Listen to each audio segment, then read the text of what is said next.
Kwento na may kwenta, featuring Isang Minuto para kay Kristo. Ang buhay ay parang isang jeepney. Para kang sumakay sa isang jeep. May maayos na daan, may lubak, at minsan may traffic na parang walang katapusan. Pero kahit anong mangyari, tuloy pa rin tayo sa biyahe. Ang ating Panginoon ng ating driver.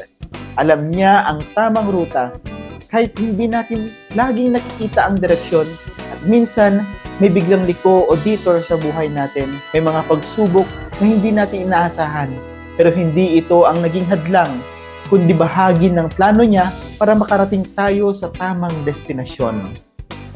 Sa jeep, may mga bagong sumasakay. Parang sa buhay natin, may mga taong dumadating. May bumababa rin, mga taong kailangan nating pakawalan. Pero lahat sila may papel sa ating paglalakbay. Kapag feeling mo na iipit ka na sa traffic ng problema, huwag kang mainip. May tamang oras ang pagdating sa paroroonan. Ang mahalaga, manatili kang nakahawak sa pananampalataya.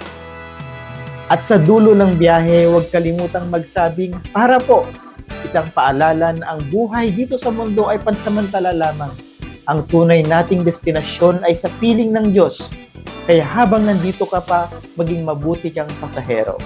Maging mabait sa kapwa, magbigay ng respeto at magtiwala sa Diyos na hindi ka niya pababayaan. Kwento na may kwenta, featuring Isang Minuto para kay Kristo.